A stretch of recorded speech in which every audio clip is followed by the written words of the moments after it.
Bismillah, alhamdulillah, assalatu wassalam ala rasulillah. Assalamu alaikum wa rahmatullahi wa barakatuh. Today we have a very special guest with us here today, Brother Fareed from Muslim Youth Revival. Assalamu alaikum. How's it going, bro? Wa alaikum assalam wa rahmatullahi wa barakatuh. Begin in the name of Allah, Bismillah ar-Rahman ar-Rahim. A'udhu billahi minash shaitanir rajeem. If we say anything that's wrong or anything incorrect or sinful, may Allah forgive us. I mean, And happy to be on. We're trying to do, of course, do more guests. right. We want different guests from different backgrounds, but unfortunately this week we couldn't secure nobody, so I thought I'd hop on and we discussed like a little topic that we were talking about. Absolutely. You're definitely a last resort. You're the last person we want to come to when we want someone on a podcast. I'm just playing, bro. But alhamdulillah, man, like Ramadan, we're like halfway through. More than halfway. Yeah, alhamdulillah. We've been going to Masjid al-Salam for Tarawih. How's that been going? How's everything? How's your Ramadan going so far, bro?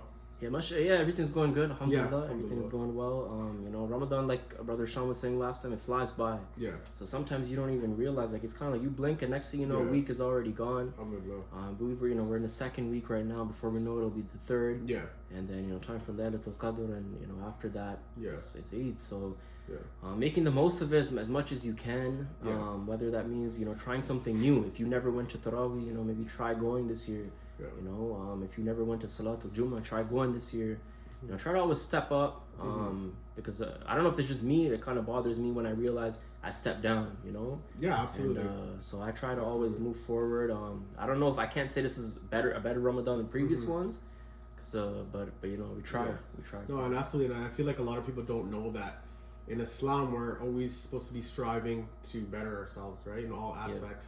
And it's very important that we're making progress because Right. we don't want to be left behind, especially when it comes to the deen. Right? When we look at the people around us 10 years from now, our Muslim brothers and our acts, we don't want to be the one that's lacking in our iman or in our ibadah, right? And that's something that we should be competing with each other. If there's one thing that we should be competing in, it's our deen and it's our iman, right? 100%. And it's very important, like we touched on the last episode of the podcast, that to curb bad habits, and it's also important to implement and create new good habits, right? Things that are beneficial to us, right? And there's no better time than Ramadan to actually do that, because if you don't already have a routine, this creates a routine for you, right? In terms of limiting you eating and limiting all these bad habits. So it's a great opportunity to really implement certain good habits. Right, 100%. I agree with you, and yeah, for sure. For a lot of us, it might be different things like leaving bad habits. Yeah. Some of us, it might be changing our character. Yeah. Our character might need a lot of work. I know Yeah. for myself, 100%. And yeah, we were just talking about a story, so that's kind of why I wanted to hop on, because Yeah. I was at the masjid yesterday, and unfortunately, the brother right beside me, we call them uncles in the South Asian culture, but usually the elders. We just called him uncles, but his uncle was beside me, Yeah. and the uncle felt like the kid in front of him was hitting his feet on his head, and so the way he addressed it, I just thought was very inappropriate, like just kind of being loud. After the salah, just poking the kid turned around like confused, and uncle just went off on him. The father was even trying to intervene, like, sir, is everything okay? Yeah. The uncle didn't want to hear it, it was just like, control him, control your son, you know? So I was like, I had to pray my son. It takes me a while to pray sunnah, so I couldn't even really, and had I got involved in that, I might have just turned ugly anyways. So I didn't want to speak in that, but I think character's a big thing. A lot of people, I'm not going to say it's just the uncle, some of us younger heads, we be doing a lot of different things coming to the masjid. Whether it's sometimes I hear, subhanAllah, you might hear people swearing in the masjid, using bad language in the masjid, talking about too much affairs of the dunya in the masjid, So I think character is a big thing, when we talk about character, even I like to relay everything back to history, So there's a lot of, like, we have in our South Asian culture, we have a lot of poets that some people know about, some people don't. You have people like Baba Fareed Ganshakar, who was one of the first Punjabi poets to ever. So that's why even the Indian Punjabi community revere him. But I just wanted to make this quick. But talking about Bulleh Shah, everybody knows Bulleh Shah. One of the most famous poets. Real name Abdullah Shah. But it's unfortunate that a lot of young people today, young Muslims, don't know their own language, but especially when it comes to the Punjabi language. But there's only two poems really that I always kind of like heard from Bulleh Shah, and it kind of relates to this topic. of having character, you know, practicing the deen of Allah subhanahu wa ta'ala, but not letting it change you, you know. So one of them, the shorter one, I used to go like, par kitaba ilm diyan tu naam rakh liya qazi, hath vich par ke talwar naam rakh liya ghazi, Makke Medine gum aaya te naam rakh liya haji, o bolya hasil ki kita je tu rab na kita razi. So that poem kind of like goes back. This is like focusing on an older time. Yeah. But it's focusing on people that, like, when you study the deen, you're reading the kitabs and reading the books, and you're back in there, you would call yourself a qazi. That's a title. You know, people are big on titles then, just like they are today. You have sheikhs, you have alims, and people take pride in these things.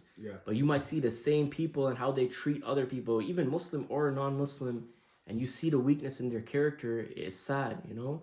So Bulleh Shah next, he's talking about people that hold the swords, and you know they call themselves ghazis, like the warriors. And then Makki Medina Gumaya Naam Rakh Liya, that was a big thing back in the day. You know, I have ancestors too that they never used their first real name. They used to use Haji. Yeah, that's crazy that you. Sorry, I'm gonna interrupt you. That's crazy that you say that, because absolutely, South Asian community. Anytime anyone does Hajj, for the next few years, they're known as Haji, right? And they might for their life maybe. It's for life sometimes too, right?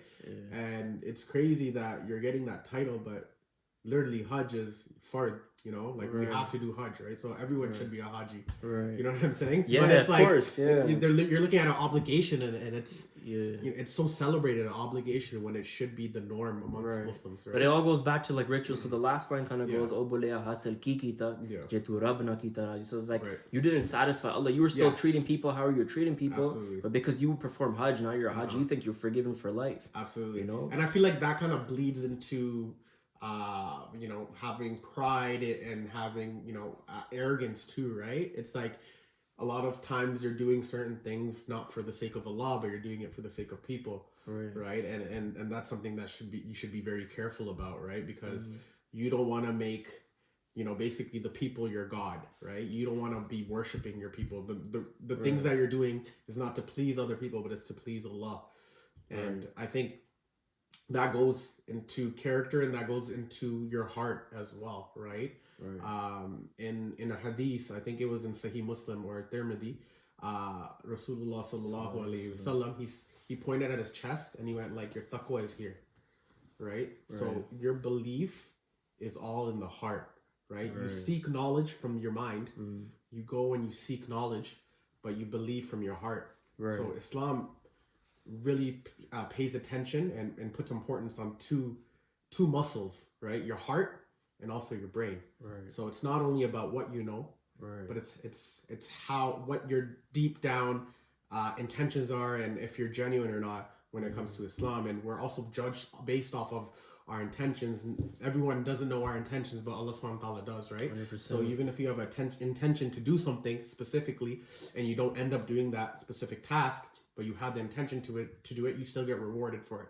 And vice versa, where if you don't have the right intention for it and you just do that action, you know, you're not doing it for the sake of Allah, so you're not going to be rewarded for it. In fact, you're going to be punished for it, right? And that could be mini shirk, right? Like, you could be associating partners with God, so you got to be very, very careful when you know you're doing certain actions, and you know, make sure you should purify your intentions. Now, purifying the heart, purifying the qalb is very important. You know, that's a you know, that definitely leads to the second poem, which goes Sir te topi te niyat khoti lena ki sir topi dar ke, tasbih phiri par dil na phirya lena ki tasbih hath par ke, chille kite par rab na milya lena ki chilleyan vich var ke, bulle shah jaag bina dodh ni jamda paave laal hove khar karke. That's like, if you, for anyone that understands the Punjabi language, it's deep, man. It's deep. Like, sir te topi the niyat khoti, you cover your head to be pious, but your niyyah is impure. Like, it's you know, you're walking around, you don't have that right intentions. You know, tasbih phiri par dil na phirya. You have the tasbih in your hand, but your heart's not in the right place. Absolutely. You know, then chilleyan vich varke, but chilleyan, like, for example, people go itikaf. Again, rituals. You know, it's the last of Ramadan. You have to sit in the masjid. But you might be sitting in the masjid and you're neglecting some of your farad. You're not doing what you're supposed to be doing. And then in the last line, he hits deep, like Bulle Shah jhaag bina dodh ni jamda paave laal hove khar karke. So you can stand as long as you want, as long as you don't get that foam in the milk that it ain't gonna boil. So you could stand there for hours. But if you don't, that's not the purpose though. So I think we need to get back to like fixing our character. You know, I see it especially because I'm South Asian, so I see it in my community. Absolutely. You know, we have a lack of that. Yeah, You know, you have elders, and it just the cycle repeats itself. I'm a male. I'm a South Asian, so I can speak for the South Asian males that are fathers or uncle. You know, quote unquote uncles. But you're carrying on that negativity and that toxic behavior from generations. Yeah. And you're just letting that trickle down, and it goes to the next generation. Yeah. I even see people how they scold their kids in the masjid. It's so you see that, and you just know that kid's gonna grow up and hate coming to the masjid. Absolutely, absolutely, and it's, you know, your story reminded me of many stories, but this one in particular, I think it was last Ramadan, and these two, you know, I guess teenagers or young adults, they're just talking in the masjid, and they weren't being very loud, and this is before Salah even started. This is before Isha or the Adhan was even called, right? Right. So they're just waiting, sitting, they're talking about stuff, and it's not like they were talking about anything, you know, bad, right? They're just catching up, and then this uncle turns to them and he's like, you know, be quiet. This I is was the there. masjid. Oh yeah, you were there. I was on the other side of the room, but yeah. So, anyways, it's like, why would you do that? You know, like you're stopping people. You're basically, you know, it leaves a sour taste in their mouth, right? And you're turning people off from the masjid. Right? So he kind of like, I guess he scolded them basically, right? Yeah, he scolded them, and then it's like, bro, you shouldn't be doing that, right? Like, it's not. And like, it wasn't even because I remember. I guess we didn't communicate it well to anyone listening, but I remember I was on the other side of the room, right? And the way he projected his voice, like everybody's attention just went to that, to those few people. So I remember like, what happened over there? I was thinking it was something crazy. Yeah. But you told me that they were just talking, so they were catching up. So yeah, I mean, like you should, of course, in the masjid, you should, according to fiqh, Islamic fiqh, you should limit worldly matters in the masjid. But then again, like, you know, especially in the West, man, we need community centers with our masjids, right? We need people to come to the masjid and really connect and build these bonds and stay not only for the salah, but that's how you get the youth to come to the masjid. You know, have basketball courts, have activities in the masjid or in the community centers, right? And that's extremely important. So you shouldn't make the masjid like a graveyard. Right, because it's hard enough to get the youth to come to the masjid and really revive that Islamic, you know, spirit, or, you know, revive their iman within them. Right. But then, you know, if you're turning them off from the masjid, that's extremely wrong. And I feel like in South Asian culture, it's always, you know, the uncles, man, that, like you're saying, they're so negative, right? And it's like, oh, you know, I'm gonna talk over you because, you know, I'm older, and, you know, I just deserve. And not to backbite him, but we just trying to shed light on it. Yeah. And like, you know, I deserve this respect, but, you know, the respect's earned, right? It's not just given. So especially nowadays, right, with like in Canadian culture, for sure. Right. So you gotta be very diplomatic and strategic of how you approach the youth, right? You have to come with a good character, like you're saying, right? It's extremely important. Right.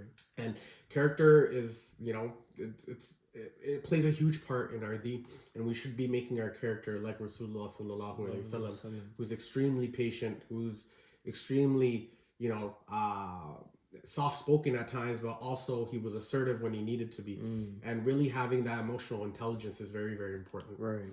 Now, this topic is crazy because now I'm thinking about it. That was the whole purpose of MYR to begin with, to make more Islam, more to really get the youth to understand what Islam is, and to appreciate it.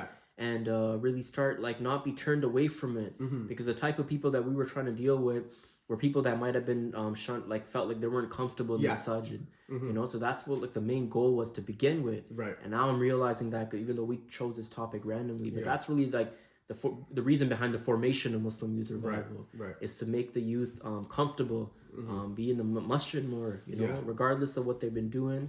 But let them feel comfortable, whether they're drinking, smoking, or whatever. We don't want to judge them. But wanted to give them like a safe space. So it's crazy because, you know, the masjid should be a safe space and a safe place for Muslims, regardless of their, you know, levels of practicing and where their imams are, right? Like, they should be welcomed regardless, right? Doesn't matter if you have tattoos. It doesn't matter what you're doing in your life, right? This is a house of Allah, and it should always be open to people who believe, right? So, and it's extremely important to include those people, because you don't know, like, who Allah subhanahu wa ta'ala, what he's gonna put in someone's heart, or in a Muslim's heart, or a non-Muslim's heart, right? So it's extremely important to be inclusive as well. And like you said, that's the whole point behind Muslim Youth Revival. It's, you know, basically showing or preaching or implementing dawah through our actions as well, right? Through our street initiatives, through our charity drive, through everything that we do in the community events, is to show that, you know, Muslims and Islam is all about doing good and speaking good and you know, being positive and really the, you know, spreading the word of Islam and believing in one God and all those things, right? And at the same time, though, like not to cut you off, but at the same time, like, you know, when we for the practicing brothers and sisters, when they see our content and we talk about no judgment, I hope nobody gets it twisted and think that we're acceptable of certain sins. Like, we'll never sugarcoat the deen. The deen is the deen, you know. Tattoos, all this stuff, what's forbidden is forbidden. Of course. We'll never go to these people and say, oh, that's cool, just keep doing what you're doing. But you kind of have to, like, you have to be careful not to convey that message either. Oh, absolutely. But at the same time, not like cutting those Muslims out and leaving them out of like your affairs and whatever you're doing. I just don't think that's cool. So that's what we were trying to say. So that's pretty much. We're not trying to push any agenda here. And no isms, like nothing. Like the deen is complete. Even is complete. You know? Being Muslim is Muslim, right? And like a lot of times people might be asked, okay, who do you, in terms of like political affiliation and stuff, like who do you support? Is it liberals? Is it conservatives? Is it NDP or whatever, right? And it's like at the end of the day, we're Muslim. We have our own set of rules, right? So whatever party is, you know, agreeing with what falls in line with Islam is what we're with. But anything that they're saying that's against Islam, we're not with it, right? So politics altogether is like you said, there is no ism that we follow anyways. That's what I'm saying. Whether it's feminism, liberals, and whatever, the deen of Allah is complete. If it was completed over 1400 years ago, we don't need any ism that was created in the last couple of decades or like 2, 3, 4 centuries. The deen is always complete. And there's no such thing as a liberal Muslim. You can't be a liberal Muslim, right? Or like you can't. You open a whole other chapter. No, but I'm just saying, like, there's no such thing, right? Like when people say, "Oh, I'm a liberal Muslim," there's no such thing because liberal ideologies, they go against Islam, right? So Islam is Islam, and our deen is completed, right? And we have our set of rules that we should follow that are gonna grant us success, right? So there's no need to be, you know, saying I'm this type or that type or support the conservatives.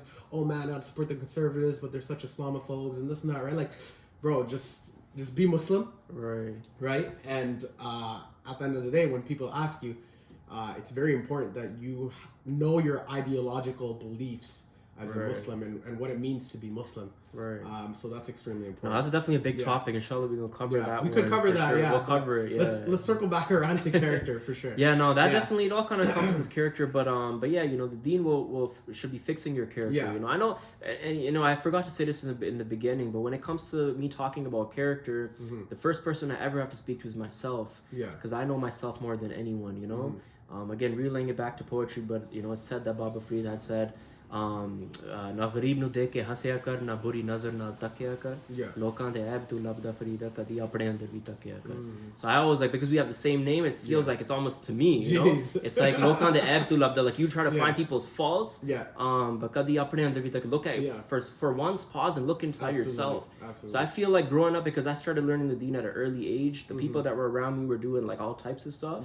So at times you kind of feel like you're like a saint, and like, oh, that you feel like you're in a position to like tell people, you know, but you know, you have to like, then you realize like when you pause and you really zoom out, there's so much you're doing yourself that you've got to work on. It'll take you years to perfect that, you know. And there is no perfection, right? Like, there'll never be no perfection. We're always gonna strive for it, right? Like the most perfect human being is Rasulullah sallallahu alaihi wasallam, right? And then even then he's still human, right? And he's still even him, he made mistakes. And so, you know, just to conclude though, you know, in the month of Ramadan is a perfect opportunity when we speak about character. This is your chance, you know, week and a half left. Let's really work on our character, you know, message to myself, yourself, all the brothers and sisters in MYR and just in everywhere, GT and everywhere. So, inshallah. All right, man. Final words? Yeah, man. Alhamdulillah. May Allah subhanahu wa ta'ala continue to bless us and put barakah in our efforts in the path of righteousness, you know, and, you know, purify our hearts and remove all pride, remove all arrogance, remove all bad intentions or ill intentions, and keep us on the straight path and make us utilize, make the most out of Ramadan. And have us, worship him on the night of power, Laylatul Qadr, right? That's going to be super important. So may Allah subhanahu wa ta'ala help us catch the night of Laylatul Qadr. Ameen. And may He, all the brothers and sisters that are suffering, Muslim brothers and sisters that are suffering across the world, Palestine and everywhere else. Yeah, in Palestine. Allah protect Masjid Aqsa. These are sacred grounds, and they're being mistreated. So may Allah subhanahu wa ta'ala protect the brothers and sisters. It's easy for us to sit here and share posts and then have our iftars and our sides and go to bed. I feel like even like on that side tangent, like it's the same thing every single Ramadan, and it's like I feel like all anyone can do is just circulate these videos that we've just become so insensitive to as well, right? And that goes into our hearts being hardened as well, right? Because we're just seeing it and constantly every Ramadan, and I've always had sentiments for Muslims. I've never even been there, but it's also like just the history there and everything. It's the third holiest place, right? Yeah, I think it was last year. It was last Ramadan last year sometime. It's crazy. I actually woke up. I had a dream. Yeah. This is crazy. Another personal story, but I had a dream that like there was a fire in my kitchen in my house. Oh wow. And I woke up and it wasn't a dream. This guy, bro. That's what you. So, anyways, it's not. I'm laughing at what he said. Not what I'm saying. But anyways, I woke up and I turned my. I have a habit of just going on my phone, which is not the best habit. But as soon as I went on my phone, there was a post about a fire being on the Masjid Aqsa compound. The trees were actually on fire, like one or two of the trees. And I thought that was crazy. I don't know if that it was a sign or something, but it was kind of like Masjid Aqsa is kind of like our home. Like this is a place where the Anbiya, where this is a place where it's like I said, sacred for us. It's the third holiest site in Islam, as they say. So I think we need to all make dua. That's the biggest thing we forget to do. We share posts, but how often do we make dua? Exactly. And so but sharing the post is great. I don't want to undermine that. Sharing posts is great, spreading awareness. I think the world is finally starting to see what the reality was going on there. No matter how much they try to hide it. Right. But anyways, we're gonna keep rambling. So inshallah, jazakallah khair for having me on the podcast. Khair, bro. Thank you for coming. This is an initiative again by the mentorship team. Right. So we try to revive the mentorship team, and we were doing the cave halakha series. Now we're doing the podcast to give some content. Yeah. But one thing I wanted to say was yourself even. You're an admin of some of these pages. I myself am an admin, and we used to always share that you can message us anytime if you need to talk. I want to make that clear. That's still available. Absolutely. Doesn't matter what time of the day it is. If you feel like you need a brother or even a sister to talk to, hit up our page, DM us. We don't have a hotline number out there, but we can send you a number, and you can, if you're going through a struggle, whether it's feeling suicidal or anything, and you don't want to resort to anyone else but us. We are available. The mentorship team is still there. Yeah. And alhamdulillah, MYR is still here. We might not be making as much noise, but alhamdulillah, we're still here. Alhamdulillah. For sure, man. That's so important. Reach out to us if you guys ever need anything. We're definitely here for the community, for sure. All right, man. It was a pleasure having you on. Yeah, man. Alhamdulillah. Jazakallah khair. Assalamu alaikum wa rahmatullahi wa barakatuh. Assalamu wa rahmatullahi wa barakatuh.